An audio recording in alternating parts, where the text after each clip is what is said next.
Video को पूरा देखिए। रेत के बारे में जो मालूमात है किस तरह की होती है, क्या इकसाम है इनके, कौन सी रेत किस चीज़ में लगती है, बारीक रेत किस चीज़ में लगती है और मोटी रेत किस चीज़ में लगती है, तो इनकी थोड़ी सी एक्सप्लेनेशन आपको मैं दूंगा। और जो इसका रेट है, कहाँ से आती है, किस तरह सैकड़ा पड़ेगा आपको, ये चीज़ें मैं इंशाल्लाह आपसे शेयर करूँगा इस वीडियो में। मुझे लाइक और सब्सक्राइब कीजिए क्योंकि मैं नया यूट्यूबर हूँ, तो मेरे सब्सक्राइबर है नहीं, तो आप कोशिश किया करें कि छोटे यूट्यूबर्स होते हैं तो इनको थोड़ा सा प्रमोट किया करें, थोड़ी सी तसल्ली हो जाती है हमें। अस्सलाम वालेकुम दोस्तों, कैसे हैं आप सब? ठीक है, खैरियत है? कैसे जा रहे हैं रोज़े आप सबके? अच्छा, ये जो सामने आपको 2 ढेर दिख रहे हैं ये रेत के, तो इसमें ये जो है ये चुनाई वाली रेत है और ये प्लस्तर वाली है।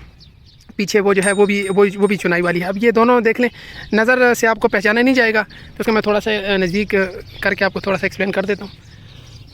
ये देख लें, ये चुनाई वाली रेत है।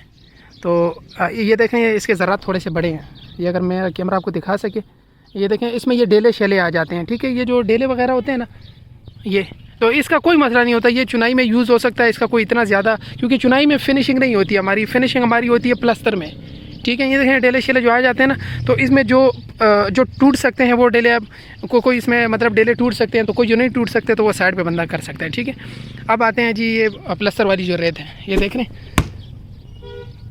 हैं, ये बिल्कुल जो जिसे बारीक बोलते हैं ना, ये वो वाली रेत है। ठीक है, तो इसमें जो है ना, ये डेले शेले अक्सर आपने देखा होगा, डेले शेले आ जाते हैं और डेले भी इसमें ज़्यादा है। ये वाली जो है, ये इनके पास एक डंपर था, ट्राली थी, तो वो जो है ना ख़त्म हो गया। तो ये देख लें इसकी सफाई कितनी ज़्यादा है, ये देख रहे हैं आप, अगर ये कैमरा में दिखा सके आपको, ये देख रहे हैं ये, तो ये चीज़ होती है। अक्सर आपने देखा होगा प्लस्तर के दौरान जो दीवार से किसी जगह आपने देखा होगा जो प्लस्तर गिर जाता है ना, तो वो ज़्यादा जो इशू होता है ना, ये जो मसाले की मिक्सिंग होती है ना हमारी इसमें, तो ये मसाले की मिक्सिंग में ये चीज़ हम जो है ना, इसको तोड़ते नहीं हैं या इसको साइड पे नहीं करते हैं। हमारे जो मिस्त्री मजदूर भाई होते हैं तो इस चीज़ का ज़्यादा बारीकी से ध्यान नहीं रखते ना इस चीज़ का, तो वो जब मसाले में मिक्सिंग नहीं होती, क्योंकि ये जो डेले होते हैं ना, ये डेला ये इस रेत की निस्बत थोड़ा सा हार्ड होता है, हल्का सा इसको हाथ से तोड़ने की ज़रूरत होती है या पाँव से या बेलचे से तोड़ने की इसकी ज़रूरत होती है। तो ये जो है प्लस्तर में, सॉरी मसाले में, इसकी मिक्सिंग थोड़ी अच्छी तरह से नहीं हो पाती, जिसकी वजह से ये प्लस्तर में इसी तरह ही दब जाता है, इसी तरह ही इसकी फिक्सिंग हो जाती है।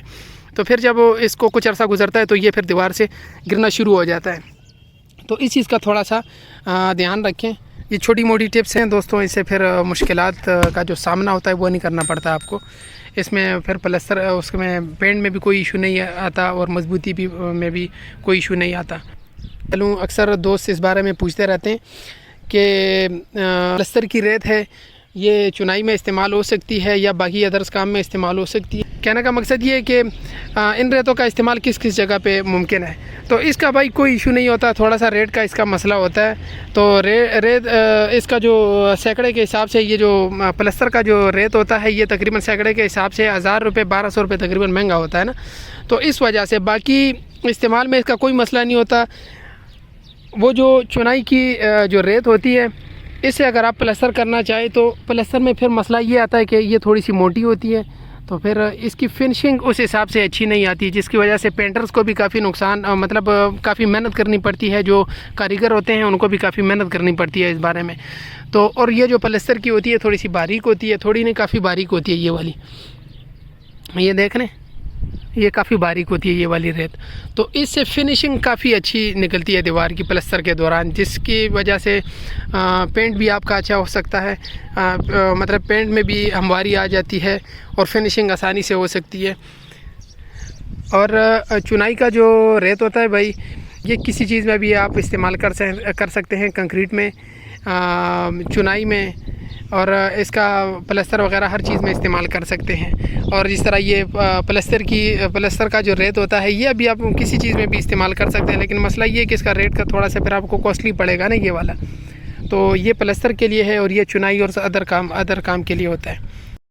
अच्छा, आप में से कई दोस्तों के जहन में ये एक सवाल होता है कि चुनाई में सिर्फ रेत नहीं, इसमें खाके का भी इस्तेमाल होता है, तो या खाके की जो चुनाई होती है इसके बारे में, इसके मसाले का थोड़ा सा एक्सप्लेन करें। तो वो आपके जो जहन में जो सवाल है इसको मैं क्लियर करता हूँ आज। अच्छा भाई, मसला ये ना कि वो जो खाका है वो रेत की निस्बत से तकरीबन 200-300 रुपये सस्ता पड़ जाता है, लेकिन ये मैं समझता हूँ कि ये एक नाकिस चीज़ है। जो कुछ अरसे बाद गल जाता है, क्योंकि इसमें ये मट्टी नुमा जो होता है, मट्टी नुमा ज़रात जो होते हैं इसका इस्तेमाल काफ़ी ज़्यादा होता है, जो सीमेंट की स्ट्रेंथ आपकी इससे वेस्ट हो जाती है।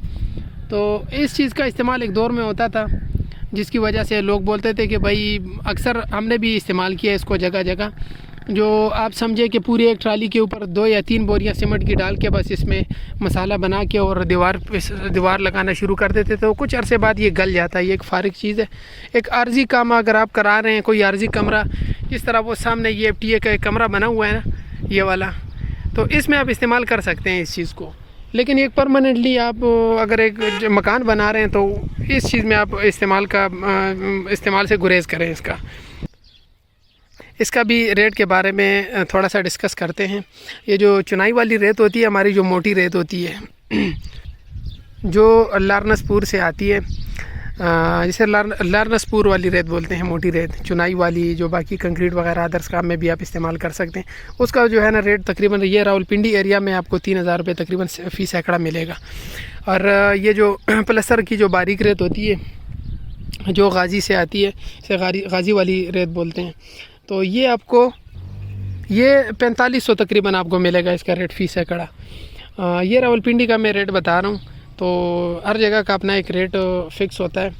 तो आप जिसे भी लेते हैं तो आप एक से ना ले, 2-3 से आप रेट पता कर लें। और जो मटेरियल होती है, मटेरियल का जो पैमाइश होती है, सैकड़ा अगर है तो वो सैकड़ा देगा, अगर 1.5 सैकड़ा है तो वो 1.5 सैकड़ा देगा, इसके हिसाब से आप उसे तय कर लें।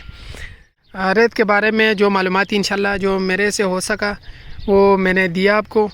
और जो आपके जहन में जो सवाल है तो आप कमेंट कर सकते हैं, मुझसे पूछ सकते हैं, जिस बारे में जिस तरह का भी हो, बिल्डिंग बनाने से मुतल्लिक, मटेरियल से मुतल्लिक, अगर रेट के बारे में कोई चीज़ आपने रेट पता करना है, किसी चीज़ का ये कोई मालूमात लेनी है, बिल्डिंग बनाने से मतलब बुनियादों से लेके चाबी देने तक आपको किसी भी तरह की इंशाल्लाह मालूमात चाहिए तो मैं इंशाल्लाह आपके लिए हाज़िर हूँ। और आज रेत का जो एग्ज़ाम है, जो इसके बारे में इंफॉर्मेशन थी, जो मालूमात थी, वो आज मैंने दे दी आपको। इंशाल्लाह कल हम ये जो बजरी है इसके बारे में थोड़ा सा डिस्कस करेंगे कि बजरी के एग्ज़ाम कितने होते हैं और क्या रेट्स होते हैं वगैरह वगैरह। तो इसके बारे में इंफॉर्मेशन कल मैं इंशाल्लाह आपको दूंगा। तो आप मुझे सब्सक्राइब करें और कमेंट्स दें कि भाई आपको किस तरह की वीडियोस चाहिए। तो अपनी दुआओं में याद रखिएगा और रोज़े चलने कोशिश करें, जितना हो सकता है आप मस्जिद में जाएं, तिलावत करें, नमाज़ें पढ़ें, अल्लाह को याद करें, जितना हो सकता है आप सवाब कमाएं और मेरे लिए दुआ करें। अल्लाह हाफ़िज़।